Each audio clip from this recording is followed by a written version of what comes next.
de façon approfondie l'exécution partielle jusqu'à la fin du mois de mai du budget de l'État et des autres administrations publiques. Ce rapport a été élaboré selon les exigences de tous les rapports publics de la juridiction. Ainsi, les constats et recommandations qui figurent ont été adoptés collégialement, ce qui constitue la meilleure garantie en termes de rigueur dans les analyses et d'impartialité dans les conclusions.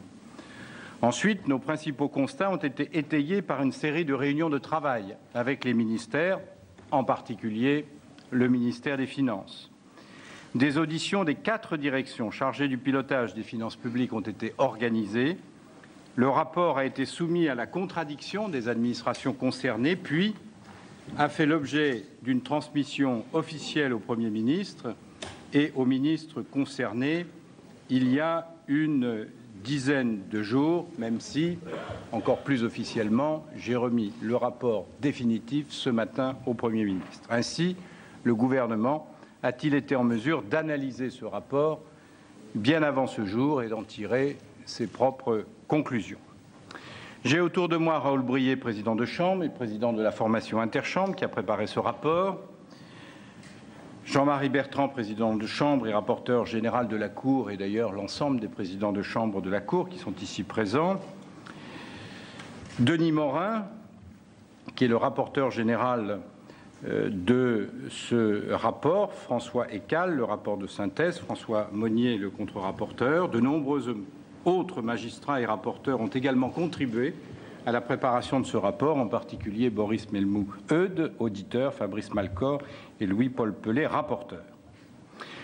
La France se situe à un moment crucial dans la conduite du redressement de ses finances publiques. Dans ce contexte, la Cour a 3 principaux messages à l'intention des décideurs et des citoyens. La situation financière de notre pays reste manifestement préoccupante, même si le redressement a été engagé en 2011. Le retour à l'équilibre de nos comptes est une absolue nécessité. Il est donc impératif que tout soit mis en œuvre pour respecter la trajectoire de retour à l'équilibre sur laquelle la France est engagée depuis janvier 2010, c'est-à-dire un déficit de 4,4% du PIB en 2012, de 3% en 2013 et un retour à l'équilibre en 2016 ou 2017. Dans le contexte de crise des dettes souveraines en zone euro, de tout premiers résultats positifs ont été observés sur l'année 2011. L'essentiel du chemin reste cependant devant nous. Pour 2012, notre audit montre que le respect de la trajectoire prévue exige sans tarder des mesures correctrices, car plusieurs facteurs nous en éloignent.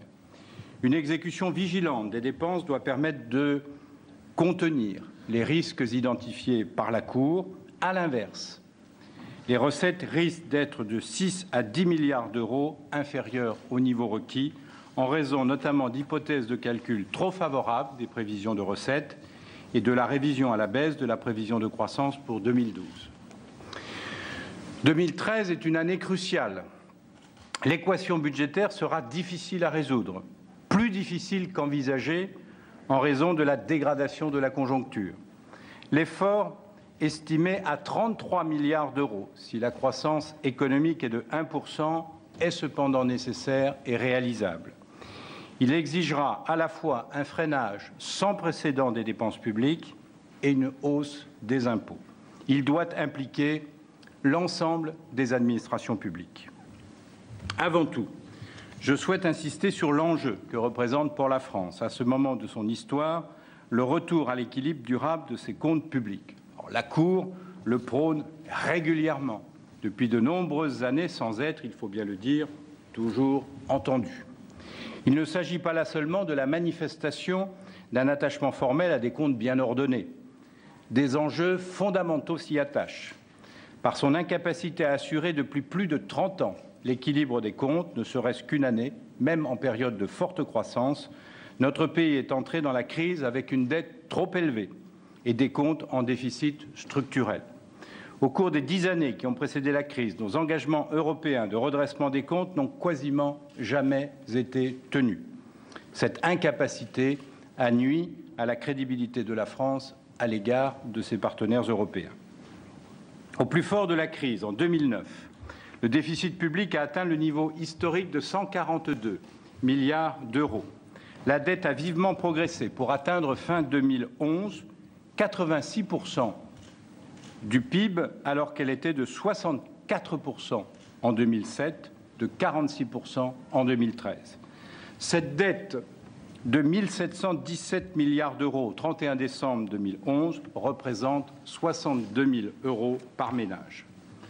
À ce niveau proche de 90%, et 90% seront d'ailleurs dépassés à la fin de l'année 2012. Le pays est dans une zone dangereuse pour son économie comme pour ses finances publiques. En effet, le risque d'un emballement de la dette ne peut être écarté.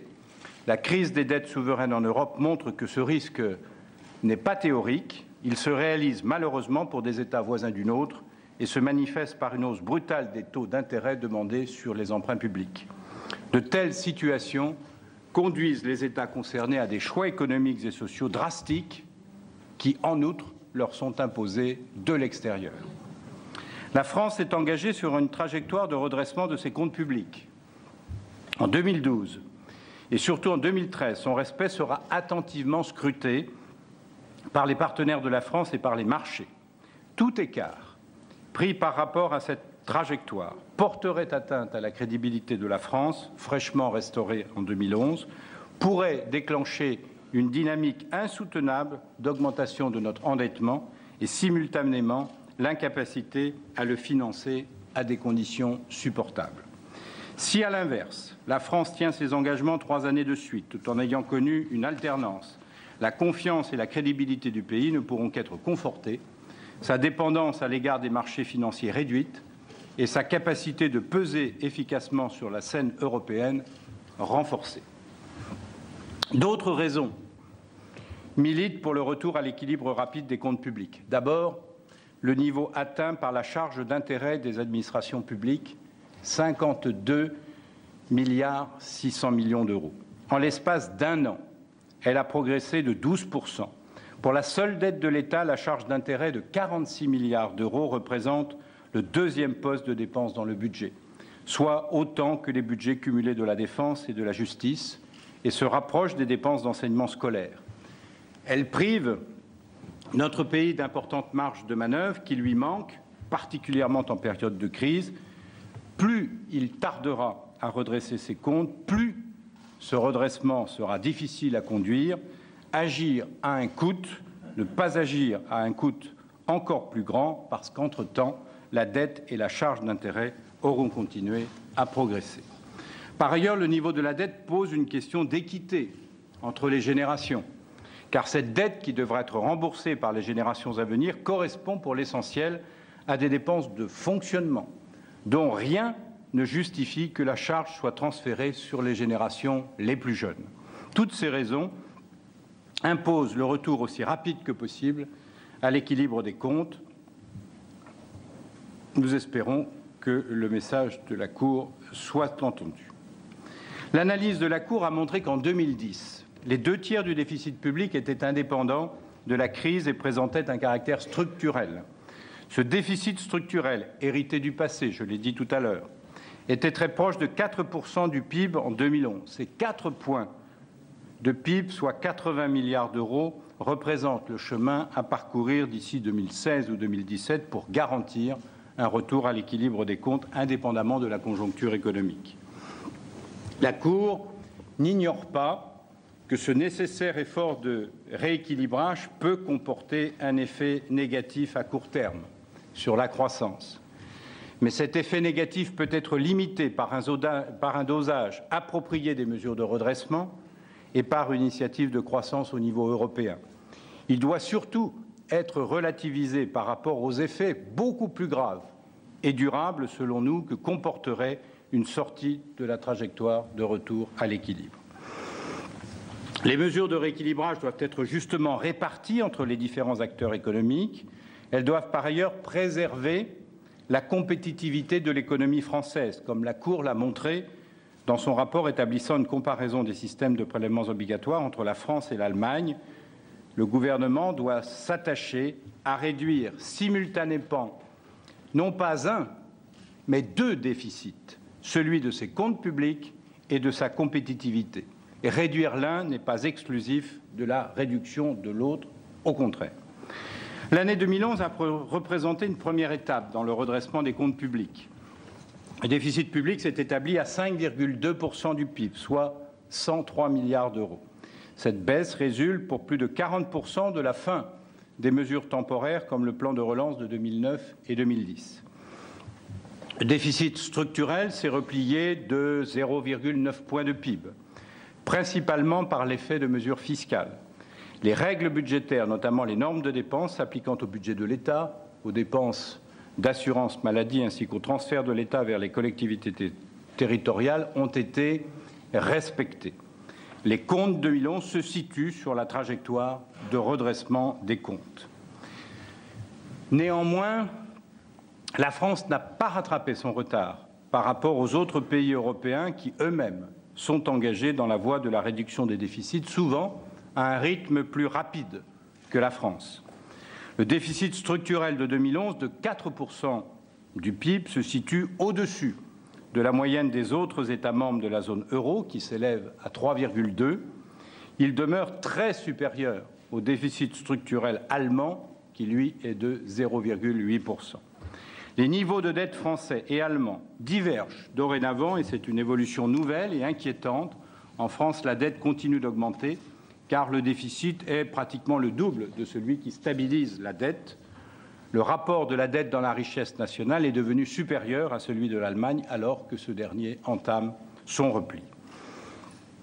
En 2012, la France est engagée en avril dernier à revenir à un déficit de 4,4% du PIB après 5,2% en 2011. La Cour a cherché à apprécier, au regard des informations disponibles à ce stade de l'année, compte non tenu des mesures décidées après le 6 mai 2012, si cet objectif de 4,4% pouvait être tenu.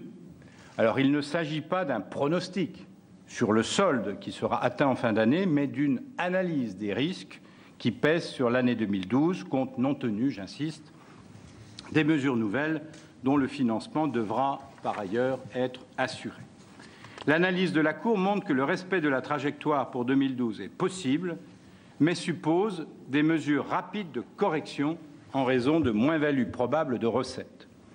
S'agissant en premier lieu des dépenses, les travaux conduits par la Cour ont identifié des risques de dépassement sur certaines dépenses de l'État, notamment les dépenses de personnel et d'opérations extérieures du ministère de la Défense, les dépenses de logement, en particulier l'aide personnalisée au logement, ou les dépenses relatives à l'allocation adulte handicapé et plus largement les dotations pour l'emploi et la solidarité. Ont également été identifiés d'autres risques dont l'ampleur peut être significative à l'échelle des programmes budgétaires auxquels ils appartiennent, mais dont le montant n'est pas significatif par rapport aux enjeux de la maîtrise du budget de l'État dans son ensemble. Au total, les risques de dépassement peuvent être estimés à un niveau compris entre 1 et 2 milliards d'euros sur un total de 275 milliards d'euros hors dettes et pensions. Un tel niveau de risque ne se démarque pas de ceux couramment identifiés en cours d'année à l'occasion des exercices précédents. Ces risques, selon nous, doivent être résolus en gestion par le jeu des annulations et des redéploiements de crédits. Si les possibles dépassements ne sont pas d'une ampleur exceptionnelle, il s'applique toutefois un budget particulièrement serré. Une grande vigilance s'impose donc, si l'on veut respecter les normes de dépenses fixées, afin que les dépassements identifiés ne soient pas couverts par des ouvertures de crédit, mais par la mobilisation de la réserve de précaution, dont le montant actuel est de 5 milliards d'euros environ. Ceci rend nécessaire un accroissement de cette réserve de précaution pour permettre le pilotage fin de l'exécution. En matière d'assurance maladie, le Parlement a voté une progression des dépenses d'assurance maladie, ce que l'on appelle l'ONDAM, de 2,5 en 2012. L'Ondam réalisé en 2011 a été inférieur d'environ 500 millions d'euros par rapport au montant voté. Compte tenu de cet effet de base, la progression réelle de l'Ondam en 2012 s'élèverait à 2,7% et non de 2,5%. La Cour recommande de viser en exécution une progression de l'Ondam pour 2012 de 2,5% par rapport aux dépenses effectivement constatées en 2011. La mise en œuvre complète des mesures d'économie engagées ainsi qu'une gestion rigoureuse des gels de crédit dans le secteur hospitalier de l'ordre de 415 millions d'euros devrait permettre d'atteindre cette cible.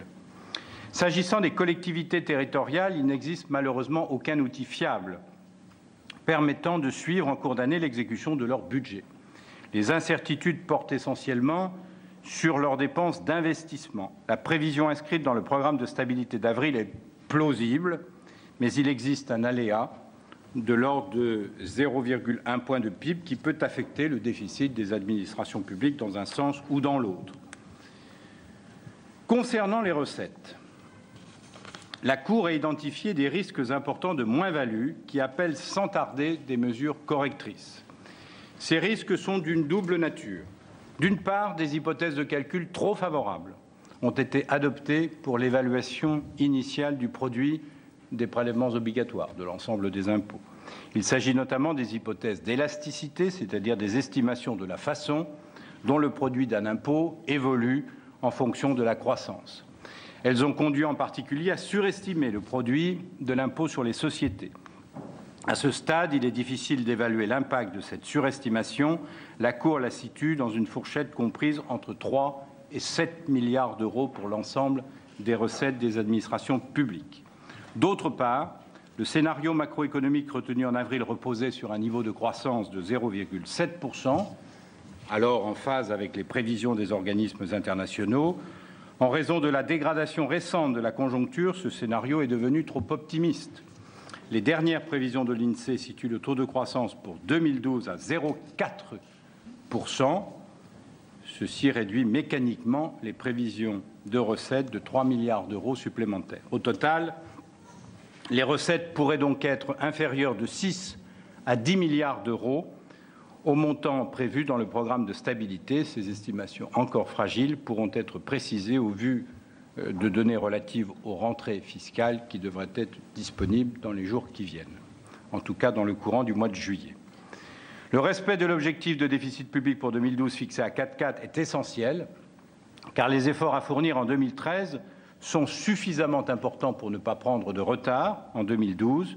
Face aux risques identifiés, des mesures nouvelles doivent donc être rapidement prises en recettes et en dépenses. Avant d'aborder les enjeux de l'année 2013, je souhaite évoquer un sujet qui aura un impact budgétaire important sur plusieurs exercices. Il s'agit de 2 contentieux perdus par l'État devant les juridictions européennes. L'un portant sur le précompte mobilier et l'autre sur la fiscalité des dividendes versés à des organismes de placement en valeurs mobilières, ce que l'on appelle les OPCVM, non résidents.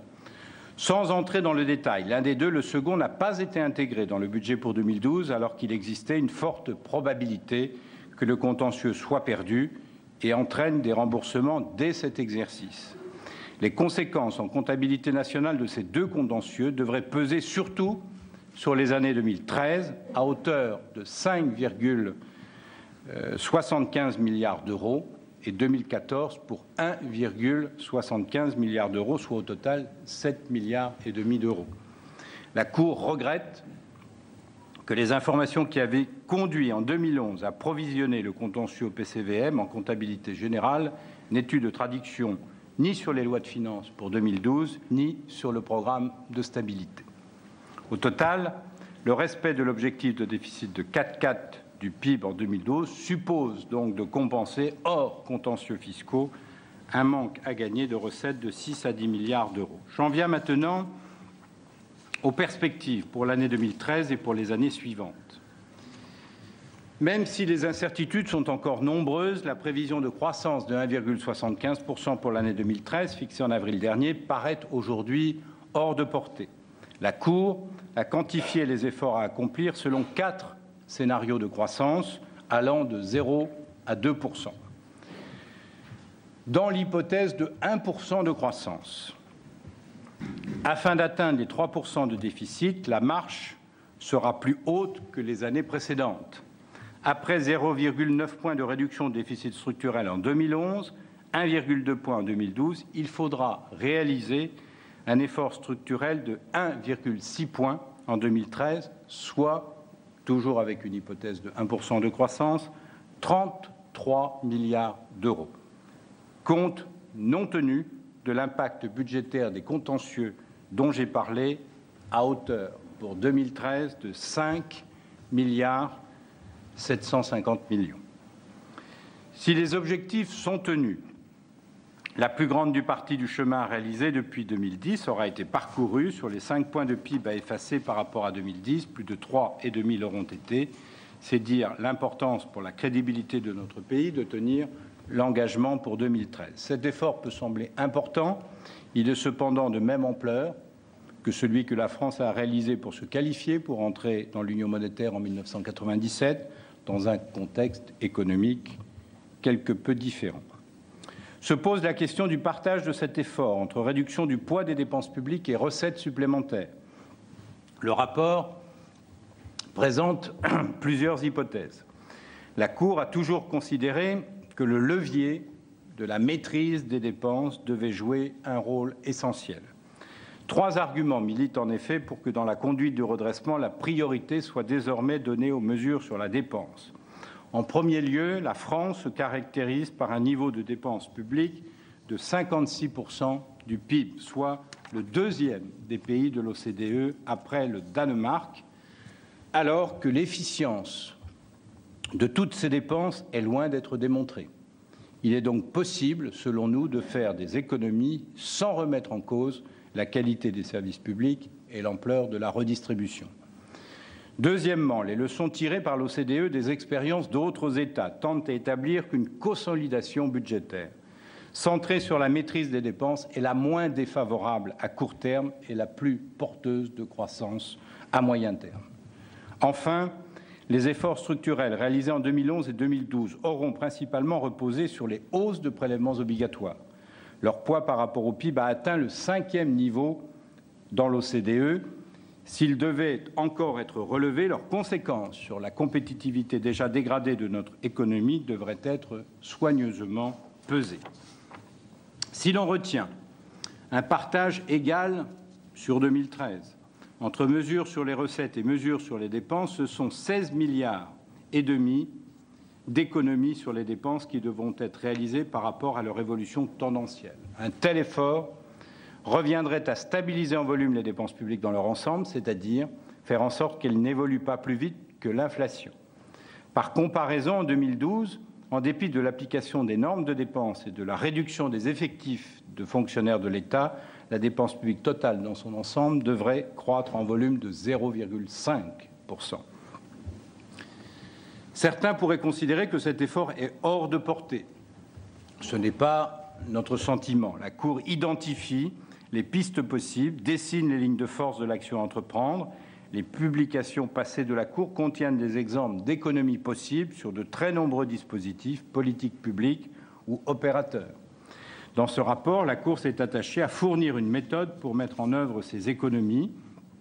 Elle évoque dans le rapport différentes modalités de répartition de cet effort global entre l'État, la sécurité sociale et les collectivités territoriales.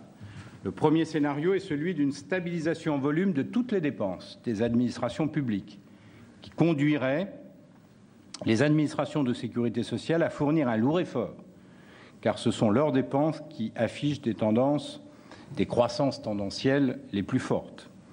Un autre scénario prévoit de réduire l'effort sur ce secteur, par exemple en laissant croître les dépenses de 1,2% en volume. Dans ce cas, les dépenses de l'État devraient être stabilisées en valeur, ce qui conduirait à un durcissement des normes de dépenses appliquées en 2012. Dans ces scénarios, les dépenses des collectivités territoriales seraient stabilisées en volume. Je voudrais insister sur les enjeux qui s'attachent à l'implication de toutes les administrations dans le respect des engagements de notre pays en matière de finances. En effet, le fait que les collectivités territoriales aient des comptes structurellement équilibrés ne saurait les dispenser de participer à l'effort collectif.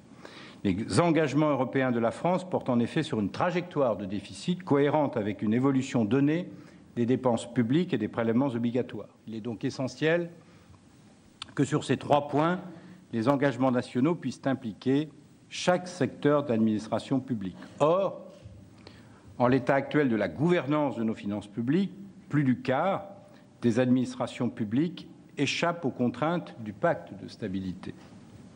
Ainsi, les collectivités territoriales, les régimes complémentaires de retraite, l'assurance chômage peuvent définir leurs objectifs financiers sans prendre en compte les engagements de la nation. S'agissant des collectivités territoriales, la croissance de leurs dépenses, hors impact des compétences transférées par l'État, a été très rapide au cours des dernières années, même si elle s'est infléchie en 2010 avant de repartir à la hausse en 2011. Hors transfert de compétences, leurs effectifs se sont accrus de plus de 260 000 postes depuis 2002, dont près des 3/4 concernent les communes et intercommunalités. Cette croissance doit être mise en regard de l'évolution des effectifs de l'État sur la même période, qui, après avoir diminué de l'ordre de 25 000 agents entre 2002 et 2007, ont décru de 150 000 agents depuis cette date. Le seul instrument d'action de l'État à l'égard des collectivités territoriales consiste à freiner l'évolution de ces concours, qui atteignent 100 milliards d'euros et représentent près de la moitié des ressources des collectivités.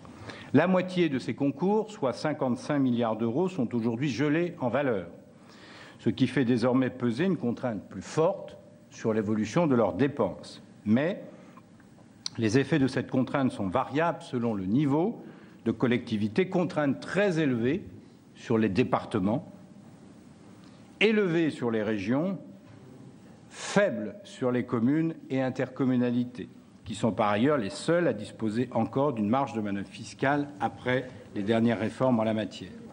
La Cour recommande une poursuite de ce gel tout en proposant de moduler l'évolution des dotations en fonction des catégories de collectivités, en renforçant la contrainte qui pèserait sur les communes et les intercommunalités.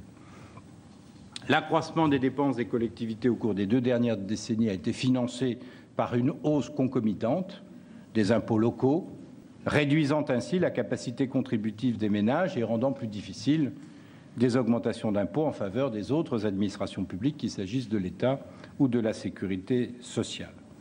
Cela montre que la gestion d'ensemble des finances publiques appelle désormais l'élaboration de règles partagées sur l'évolution des dépenses et sur la répartition des recettes.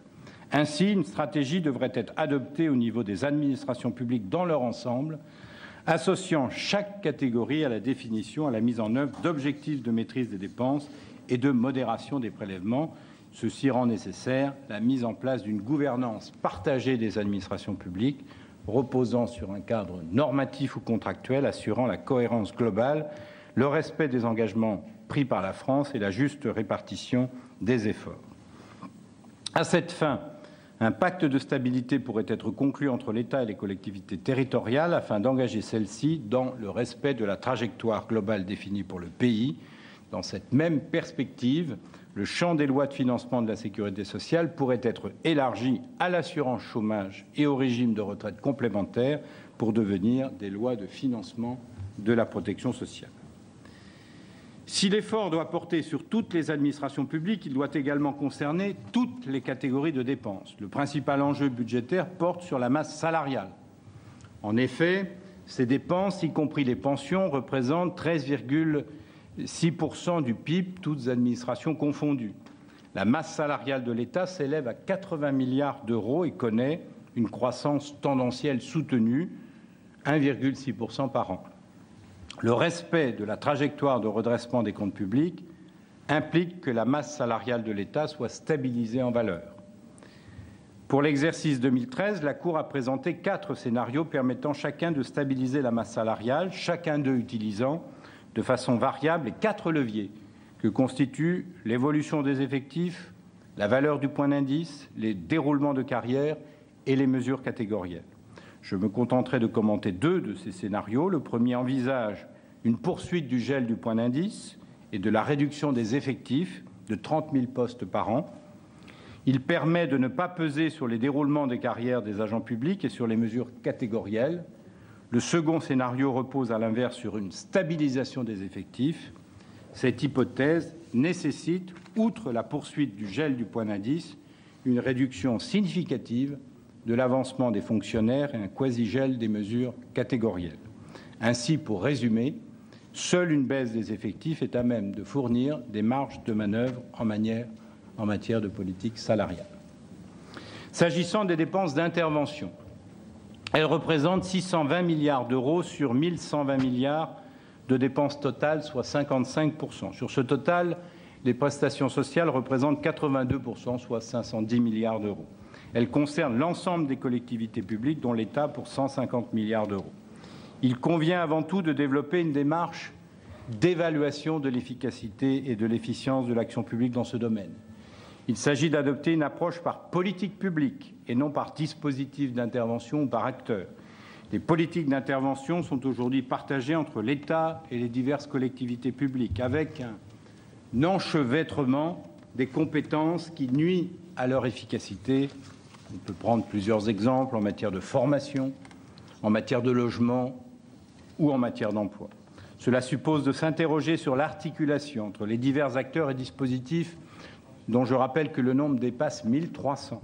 Des exemples concrets d'interventions redondantes, mal coordonnées, donc inefficientes, peuvent être trouvés dans le rapport dans les secteurs que je viens d'évoquer.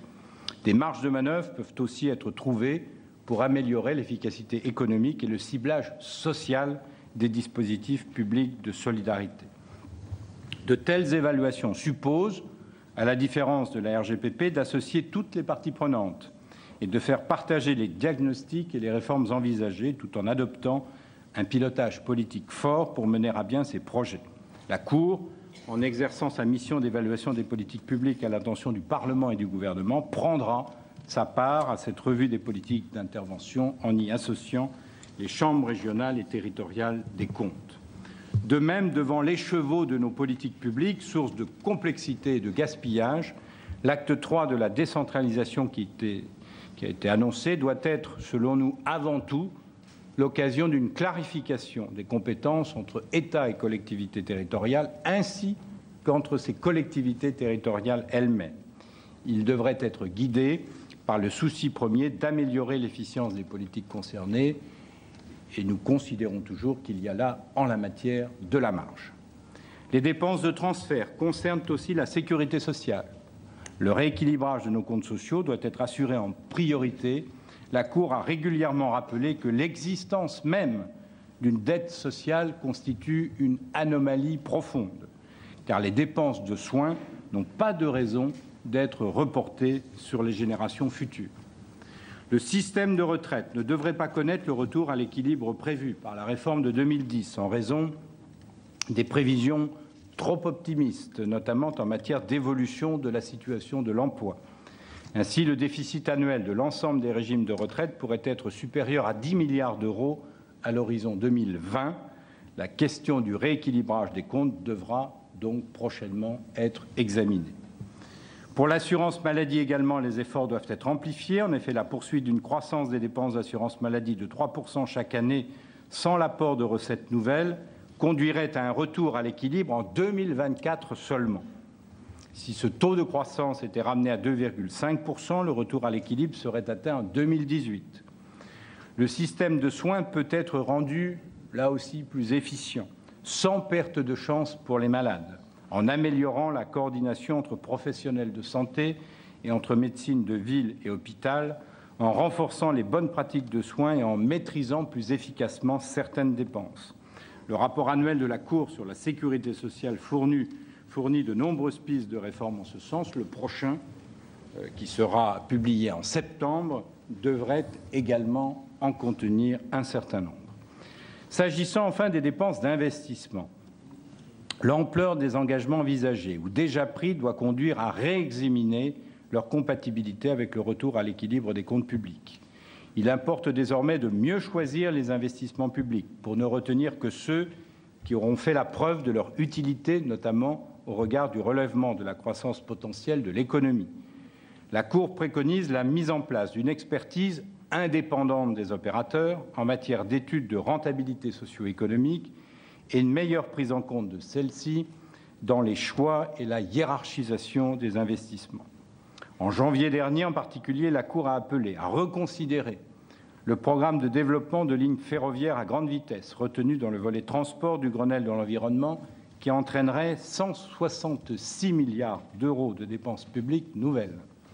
L'investissement des collectivités territoriales et des hôpitaux devrait également respecter ces principes.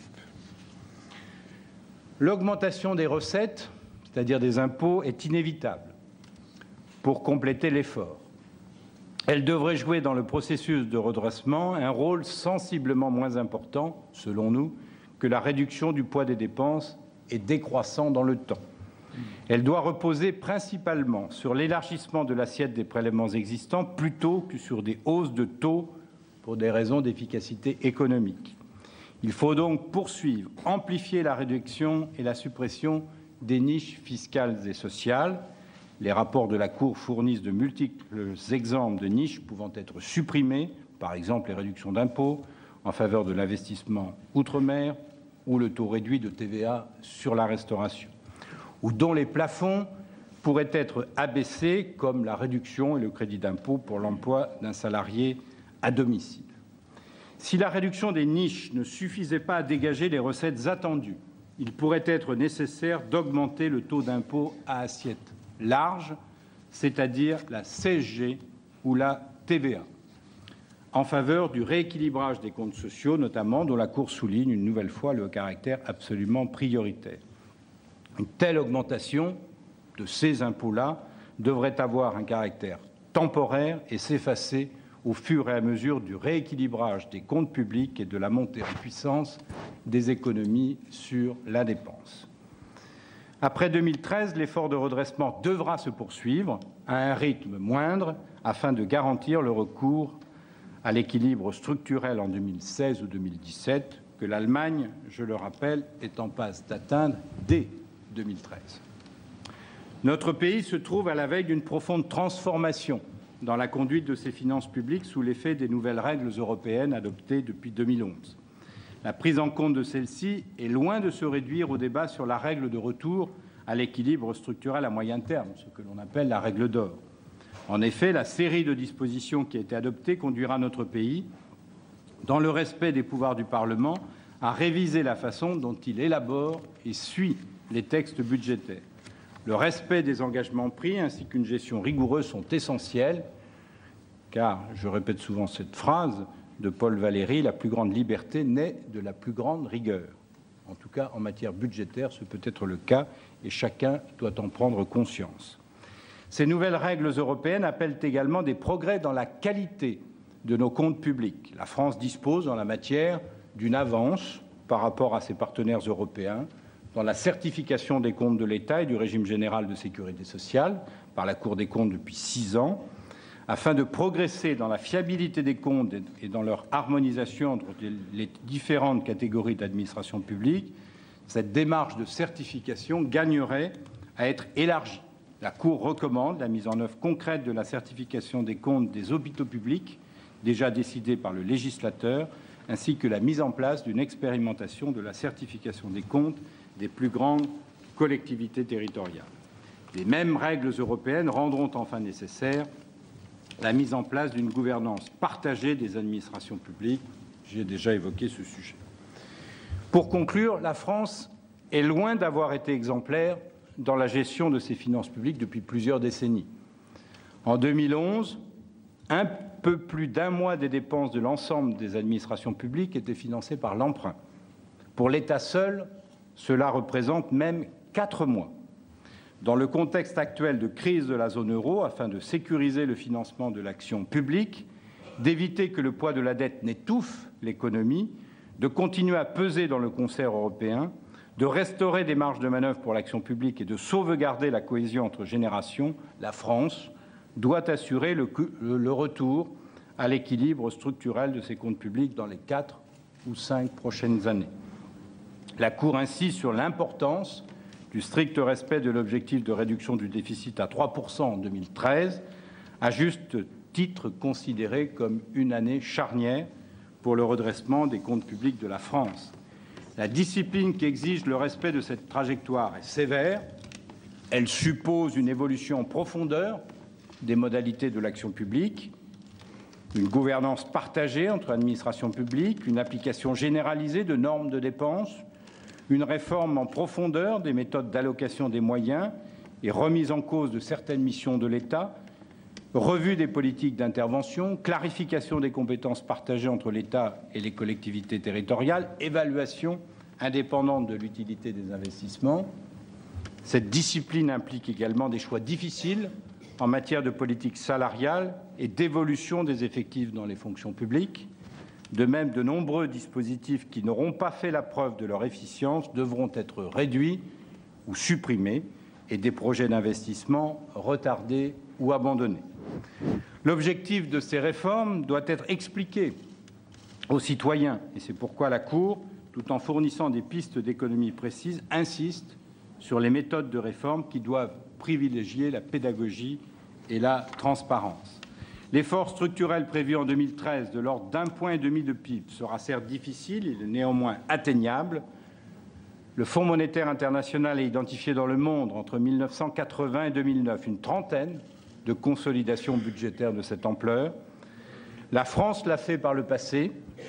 En 2012, l'Italie et l'Espagne devraient réduire leur déficit structurel de près de 3 points, soit un effort double.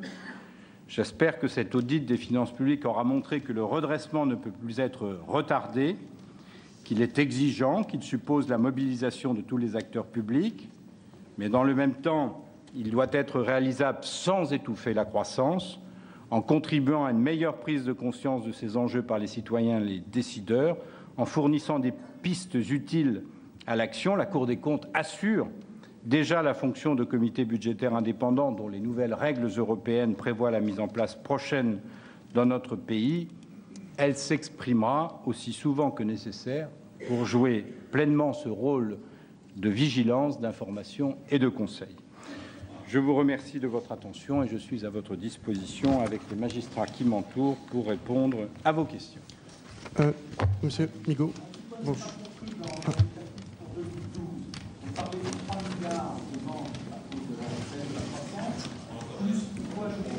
Il doit y avoir un micro.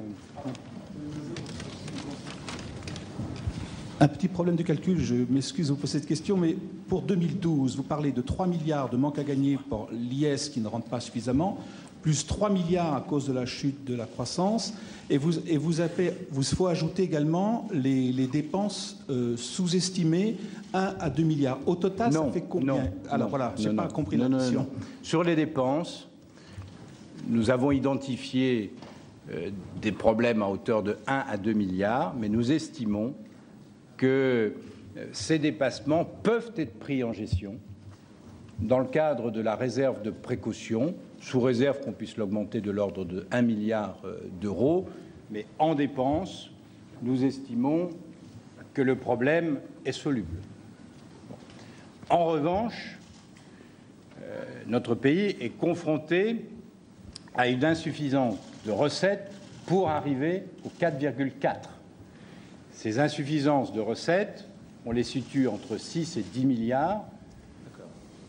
Et elles ont une double explication, des prévisions de recettes calculées de façon trop optimiste au moment de l'élaboration de la loi de finances initiale. Là, c'est de l'ordre de 3 à 6 milliards, de 4 à 6 milliards, de 3 à 7, pardon. Et puis, la croissance ne sera pas tout à fait au rendez-vous telle qu'elle était prévue au moment notamment de l'envoi du programme de stabilité. Elle devrait être fixée autour de 0,4. Ça représente 3 milliards d'euros supplémentaires. Donc c'est pour ça que l'on dit en dépenses, le gouvernement doit pouvoir en faire son affaire en serrant, en étant extrêmement vigilant, en augmentant la réserve de précaution. En revanche, sur les recettes attendues et non au rendez-vous, il faut prendre des mesures correctrices. Elles doivent être de l'ordre de 6 à 10 milliards d'euros. Excuse-moi, Mathieu Magnodex, Mediapart, ici, là. Voilà. Une question simple pour un rapport touffu et compliqué. Est-ce que vous n'êtes pas tout simplement en train de prôner l'austérité pour la France? Le rapport n'est ni touffu ni compliqué. Je vous invite à le lire. Il est au contraire très explicite Je pense avoir été très clair. Ce n'est pas ce que nous appelons de l'austérité, c'est une gestion rigoureuse. Ce que nous disons, c'est que certes, l'effort est important, mais s'il n'est pas fait maintenant, l'effort risque d'être plus lourd, plus douloureux encore demain, compte tenu de ce que nous pouvons être confrontés à un emballement de notre dette avec toutes les conséquences que cela peut avoir. Donc nous disons qu'il vaut mieux faire l'effort maintenant plutôt que demain, parce que demain il peut être plus lourd, plus douloureux et surtout imposé de l'extérieur, à la fois par les créanciers et par les partenaires européens. Donc il vaut mieux éviter de se trouver dans cette situation. Donc c'est ni touffu, ni je ne sais plus ce que vous avez dit, mais voilà. On essaie d'être le plus clair et le plus explicite possible. Pardon. Oui, oui, bonjour, Christophe Alix de Libération. En ce qui concerne l'effort à faire sur les recettes, vous évoquez 16,5 milliards de recettes supplémentaires à trouver en 2013. Le gouvernement nous explique, depuis qu'il est arrivé, que ce sont des recettes qu'on ira principalement chercher chez les entreprises et les ménages les plus aisés.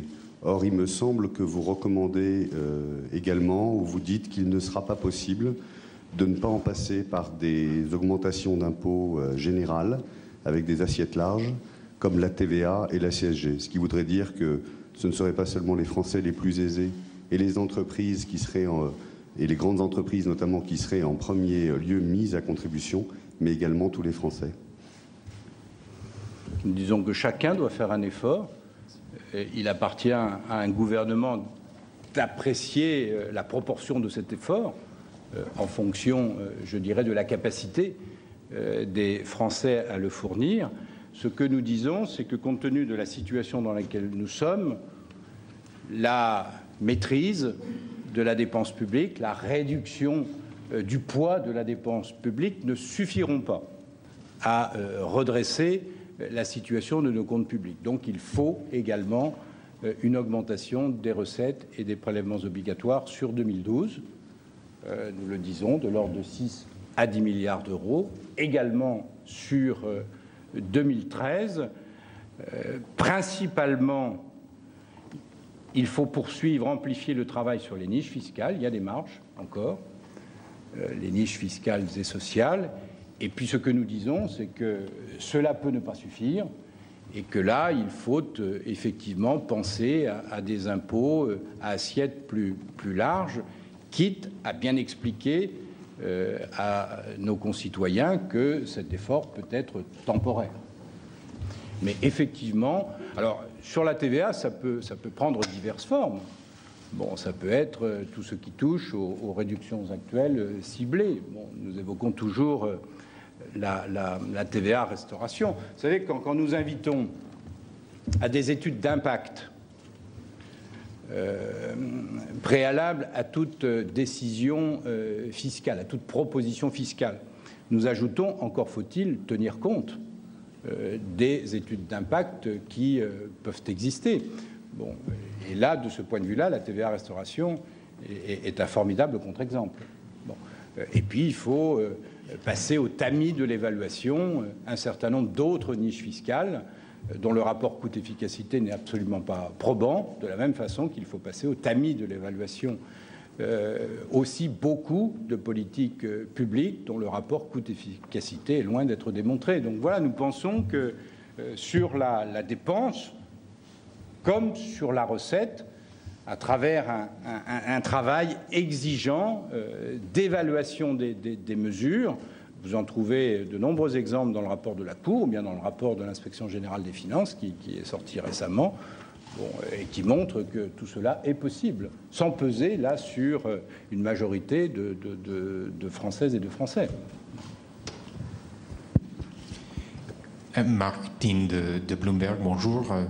Quelque part dans vos propos, il y a quelque chose de très optimiste parce que vous dites certainement l'effort sur 2013 est difficile, mais après ça va être en diminution. Donc, c'est pas si grave que ça si tout ce qu'il faut dans la vie de la nation est une année d'effort. Ah, si tout ce qu'il faut est fait, effectivement, les objectifs seront atteints et le retour à l'équilibre, si l'effort se poursuit au-delà de 2013, pourra être réalisé en 2016-2017. Bon, le président de la République élu a parlé de 2017, s'agissant d'un équilibre de nos comptes publics. Bon, je pense que l'essentiel, c'est effectivement la trajectoire, avec une année extrêmement importante, charnière, cruciale, sur 2013. Jacques Baquier, de la Gazette des Communes. Concernant les collectivités locales, est-ce qu'il vous semble nécessaire d'aller plus loin qu'un gel en valeur de leur dotation? Il faut faire ce gel en valeur, c'est ce que nous observons. Après, sur les collectivités territoriales et sur les politiques publiques, je dirais que ça doit être resitué dans ce que nous disons sur l'évaluation des politiques publiques. Il faut clarifier les compétences entre l'État et les collectivités territoriales, entre les collectivités territoriales elles-mêmes. Bon, c'est toute la question, je dirais, d'acteurs multiples, foisonnement des acteurs, d'enchevêtrement d'ailleurs des compétences, qui font que l'action publique n'est pas toujours aussi efficace qu'elle devrait l'être. Bon, donc voilà, donc il y a un gel, bien sûr, des dotations de l'État en direction des collectivités territoriales qui doit pouvoir être fait. On peut bien évidemment moduler ce gel. Bon, l'État peut faire en sorte que les départements soient davantage préservés que les régions, les communes et les intercommunalités. Ce que nous disons, c'est que la situation est extrêmement tendue pour les départements, elle est tendue pour les régions, elle l'est beaucoup moins pour les communes et intercommunalités. Donc il faut vraisemblablement cibler. C'est là aussi, c'est un des messages aussi de la Cour, hein, c'est il faut, dans l'action publique, davantage définir les priorités et cibler davantage en fonction des objectifs que l'on se donne. Bon, vous avez trop de dispositifs qui sont en fait des dispositifs qui embrassent trop largement, ce qui fait que les objectifs ne sont pas complètement atteints, hein, parce que la cible a été trop large, et en tout cas beaucoup plus large que celle qui correspondait en fait à l'objectif défini au départ. Vous avez beaucoup de dispositifs qui sont conçus ainsi. Oui. J'ai cru comprendre que le président de la République souhaitait une stabilité globale des effectifs de la fonction publique. Ça n'est pas votre cas. Vous souhaitez effectivement, pour que le gouvernement se donne plus de marge de manœuvre, par ailleurs, qu'il y ait une poursuite de la réduction des effectifs de fonctionnaires. La question n'est pas de savoir ce que souhaite la Cour. La question est de savoir comment maîtriser la masse salariale, compte tenu, en plus de l'importance de cette masse salariale. Ce que nous disons, c'est si le gouvernement veut avoir des marges en matière de politique salariale, ça passe, dans le contexte actuel de nos finances publiques, par une réduction globale des effectifs. Bon.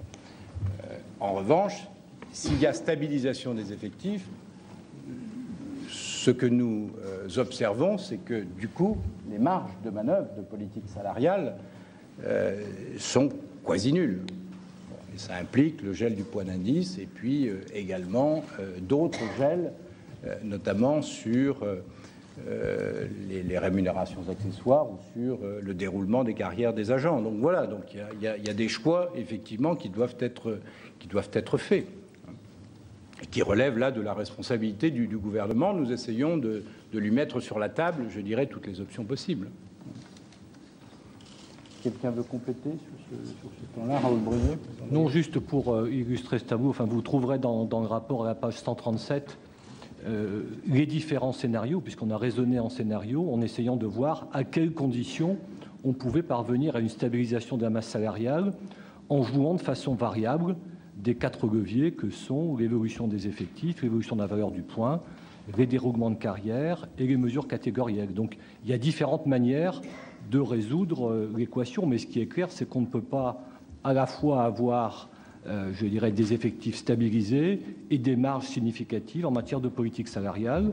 Ce qui est dit et mentionné pour les effectifs de l'État vaut de façon plus générale pour les effectifs également des administrations publiques, puisque, comme le Premier Président l'a rappelé tout à l'heure, on voit bien que sur longue période, il y a eu une dynamique très forte de l'emploi public du côté des collectivités territoriales et, parallèlement, et notamment dans les 5 dernières années, une diminution significative de ces effectifs côté État. Et je rappelle que la politique salariale, et notamment la valeur du point pour l'essentiel, c'est une mesure ou une politique qui vaut pour les effectifs de l'ensemble des administrations, qu'il s'agisse de l'État, des collectivités territoriales, aussi de la fonction publique hospitalière, qui, elle, est concernée par la régulation de la dépense via l'ONDAM.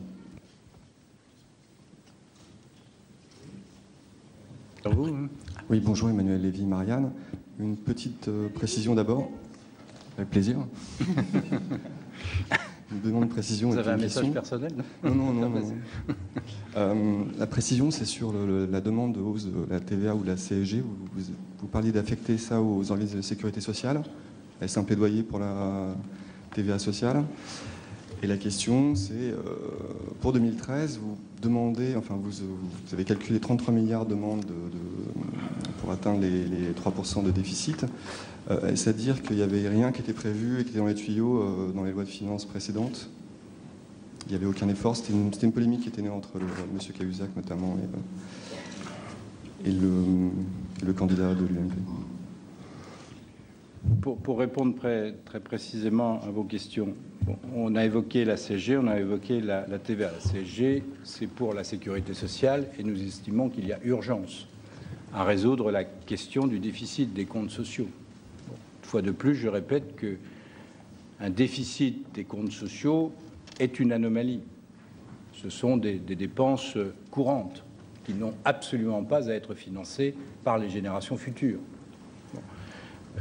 Donc, nous avons beaucoup insisté sur ce point. La TVA va davantage à l'État. Bon, et ça peut aider, bien évidemment, pour réduire les déficits. Nous ne préconisons pas, c'est pas l'objet du rapport, ce que vous appelez la TVA sociale. Là, nous disons tout simplement que s'il faut une recette supplémentaire, la TVA peut en être une, compte tenu de ce qu'elle a une assiette large et qu'elle est obligatoirement à haut rendement. Bon, c'est pour ça que nous disons qu'elle peut être utilisée, quitte à ce qu'elle soit utilisée de façon temporaire si un problème de recette demeure pour atteindre l'objectif de 3% en 2013. Bon, voilà ce que nous disons. Donc, nous n'avons pas à prendre parti sur TVA sociale ou pas. Bon, là, nous raisonnons, nous, strictement TVA. Ce que nous avons pu observer dans le cadre du travail que nous avons fait sur la comparaison des systèmes fiscaux entre la France et l'Allemagne, c'est que pesait sur un certain nombre, enfin, sur nos entreprises, des prélèvements sur le travail qui finançaient des politiques, je pense à la politique familiale, je pense à la politique du logement, on pourrait penser aussi à la formation professionnelle, quoique, bon, là, ça peut se justifier davantage, bon, qui pouvaient être financés par des prélèvements ne pesant pas sur le travail et sur la compétitivité des entreprises. Bon, ça, je dirais que c'est un discours connu de la part de la Cour. Oui, Yvan Besse, La Tribune. Ah, pardon. Vas-y. Bon, Cécile Crozel, Le Figaro. Vous préconisez une maîtrise des dépenses d'intervention. Dedans, il y a beaucoup de dépenses sociales, allocation adulte handicapé, allocation logement. Est-ce qu'il faut revoir les critères d'attribution de ces allocations et engager une action là-dessus? Oui, sûrement un travail à conduire là-dessus en fonction des priorités, en fonction des cibles aussi, qui doivent être arrêtées. Je vous renvoie à la lecture d'un certain nombre de rapports de la Cour sur notamment l'exécution des lois de financement de la sécurité sociale, où on constate que parfois les publics visés sont larges au regard de l'objectif fixé. Donc il y a sûrement un travail qu'il faut faire. Il faut passer. On ne veut pas nous focaliser d'ailleurs sur les dépenses d'intervention sociale. On dit que sur toutes les dépenses d'intervention, il faut les passer vraiment au tamis de l'évaluation et au tamis des objectifs et des cibles voulues par la collectivité publique. Bon. Et savoir si les dispositifs sont en fait bien adaptés, s'ils ne sont pas plus larges qu'on pouvait le penser par rapport aux cibles justement à définir. Bon, donc voilà, il y a tout un travail qu'il nous apparaît nécessaire de faire, et pour le moment, ce travail n'a pas été fait. Voilà. Donc, Yvan Besse, la tribune. Ma question, ici, là, c'est est-ce que vous avez évalué l'impact des différentes mesures que vous préconisez pour revenir à 3%, donc leur impact sur la croissance, donc sur les pertes de recettes fiscales, et donc, in fine, l'accroissement du déficit qu'elle provoquerait? Oui, je vais donner la parole à François Ekal, qui a beaucoup travaillé sur ce sujet, mais nous reconnaissons que le chemin du redressement et ce qui est proposé sur 2013 peut avoir un impact sur la croissance. Bien évidemment. Ce que nous disons, c'est que si nous retardons, si la France retarde, alors même que les autres ne retardent pas le redressement de leurs comptes, les inconvénients risquent d'être plus forts, plus douloureux pour les Français, et donc avoir des conséquences pires encore, d'ailleurs, sur la croissance potentielle. Bon, compte tenu de ce que, une fois de plus, il y a un chiffre que vous devez retenir, notre dette continue d'augmenter. Bon, il faudrait descendre en dessous de l'ordre de 2,5% de déficit de nos comptes publics par rapport au PIB pour que la dette soit stabilisée. On n'en sera pas là encore en 2013. C'est-à-dire que la dette va continuer d'augmenter. On sait que si la France ne respecte pas sa trajectoire, il peut y avoir des conséquences sur les marchés, compte tenu de notre dépendance par rapport à nos créanciers.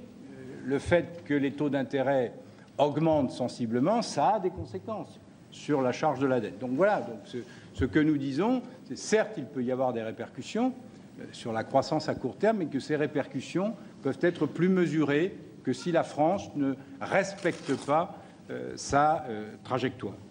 Mais François Ekal peut compléter ma réponse là-dessus. Vous trouverez dans le rapport des développements, page 112 à 117, sur ce sujet. Nous n'ignorons pas, en effet, qu'une réduction du déficit peut avoir un impact négatif sur la croissance. Nous disons même que dans des modèles macroéconomiques d'inspiration keynésienne, si on réduit le déficit public de 1 point de PIB, l'effet sur la croissance est de l'ordre, sur le PIB est de l'ordre de 0,5 à 1,2. Alors après, vous pouvez faire une règle de 3. Si on le réduit de 1,5, c'est 1,5 fois plus. Mais nous disons aussi que ça dépend donc beaucoup des mesures qui sont prises pour réduire le déficit. Il y en a qui sont plus ou moins négatives en termes ou positives en termes d'impact sur la croissance. Nous disons aussi que ces effets multiplicateurs sont probablement surestimés, notamment dans un contexte où la dette publique est déjà très élevée et où donc il peut y avoir des comportements d'épargne de précaution face à un endettement public très élevé et qui continue à croître.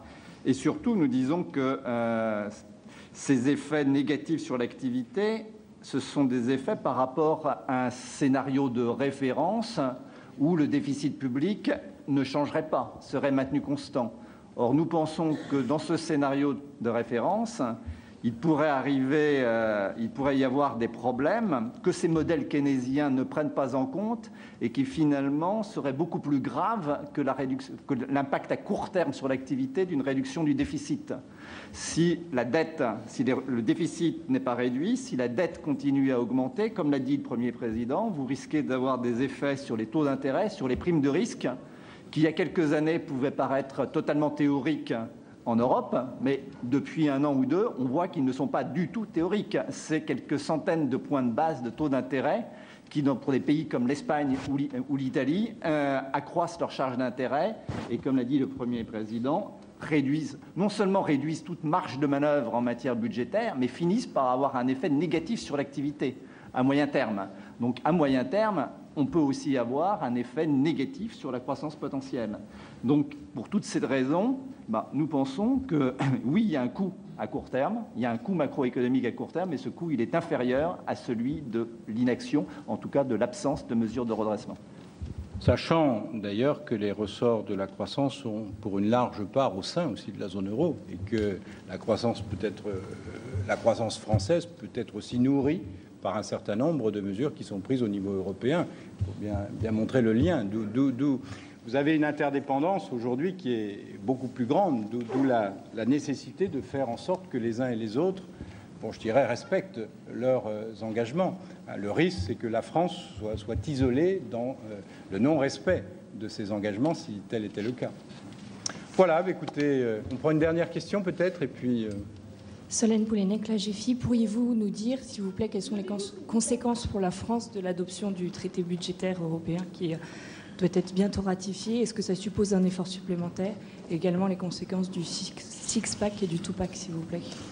Non, ce que nous disons, c'est la France doit respecter les engagements qu'elle a pris vis-à-vis de ses partenaires et doit redresser ses comptes publics. Bon, les traités internationaux n'en disent pas plus, d'ailleurs. Bon, donc la trajectoire, elle est là, elle doit être respectée, et le traité ne dit rien de plus enfin, sur ce sujet-là. Donc il n'y a pas de conséquences par rapport au week-end dernier sur le respect de la trajectoire. Merci beaucoup et bonne lecture.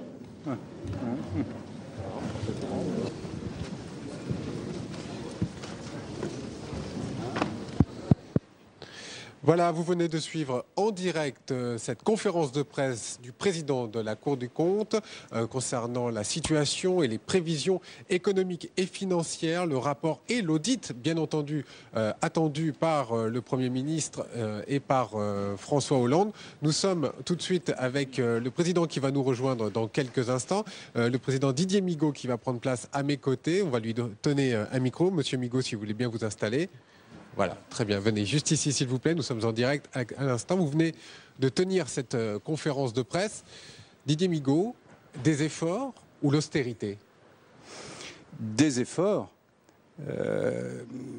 Et ils sont indispensables si on veut justement éviter une austérité très forte de demain. Donc des efforts sont nécessaires. Des efforts à quelle hauteur? Est-ce que ça veut dire plus d'impôts? Oui, sûrement. Il faut agir davantage sur la dépense, je l'ai expliqué.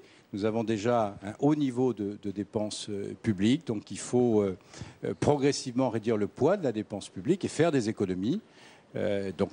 Alors même que le redressement qui a commencé en 2011 au niveau de nos comptes publics a porté essentiellement sur les augmentations d'impôts, à travers notamment des réductions de niches, mais pas seulement. Mais cet effort sur la dépense, sur les économies nécessaires ne suffit pas, et il faut vraisemblablement des recettes supplémentaires et donc des impôts supplémentaires. Par exemple, on parle de la TVA ou d'une hausse de la CSG. Ce sont des impôts suffisants, selon vous, pour tenir les objectifs?